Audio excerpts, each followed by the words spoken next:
A lie about nukes and poison gas launched a war that killed over 1 million people and cost more than $2 trillion. The weapons? They were never found. In 2003, the United States and the United Kingdom invaded Iraq on what was called slam dunk intelligence. Spoiler alert, it was fake.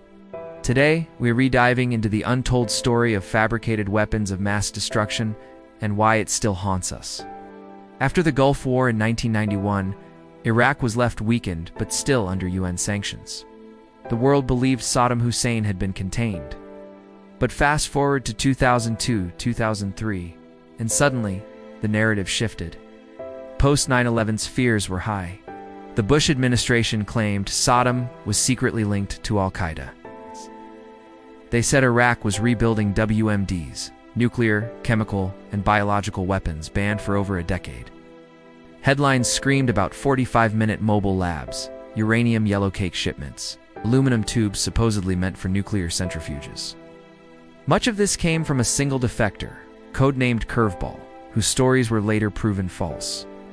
German intelligence knew they were fabrications, but the US and UK ignored those doubts. Inspectors in Iraq had found 0 WMDs by 2003, yet the warnings went unheeded. By September 2002, the UK government released a dossier claiming Iraq could deploy WMDs within 45 minutes. The problem? It was sexed up by aides to make the threat sound urgent. Then, in February 2003, Colin Powell took to the United Nations. Powell's speech was dramatic. Owls maps and satellite images. He described mobile labs capable of producing deadly agents. The world watched. But Curveball, the supposed source, later admitted he lied to secure asylum. Despite these cracks, war preparations accelerated. In March 2003, the shock and awe campaign began. Massive bombings targeted Baghdad and other cities. For over a decade, search teams scoured Iraq, yet not a single WMD cache was found. Declassified documents later revealed the truth. The Downing Street memo, dated July 2002, stated that the intelligence and facts were being fixed around the policy. In other words, the war plan came first. The facts were retrofitted to justify it. How did this hoax succeed? 4 main drivers stand out. Driver 1. Post 9/11's panic. Fear was high. Americans were terrified of another attack. The 9/11's commission later confirmed that Iraq had no operational connection to Al-Qaeda. Fear overrode scrutiny.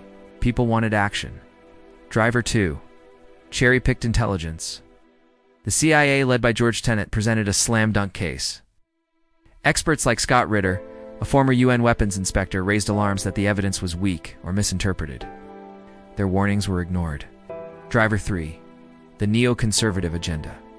Policymakers like Paul Wolfowitz and Douglas Feith had long pushed for regime change in Iraq. Even before 9/11's, their influence shaped the narrative and ignored counter-evidence. Driver 4. The media echo chamber. Major outlets, including the New York Times, ran stories that amplified the WMD claims. Journalists such as Judith Miller later admitted that key sources were unreliable. Headlines convinced the public. It was like a house built on sand. Once the invasion began, the structure crumbled, revealing the void. The fallout was immense. By 2006, Iraq was in chaos. The death toll included more than 4,500 US soldiers and over 200,000 Iraqi civilians. Extremist groups, later including ISIS, exploited the power vacuum. Economically, the war cost over $2 trillion. Politically, trust in intelligence agencies and government narratives was shattered. The Chilcot inquiry in 2016 confirmed that decisions were rushed. Evidence was exaggerated, and the invasion was not inevitable.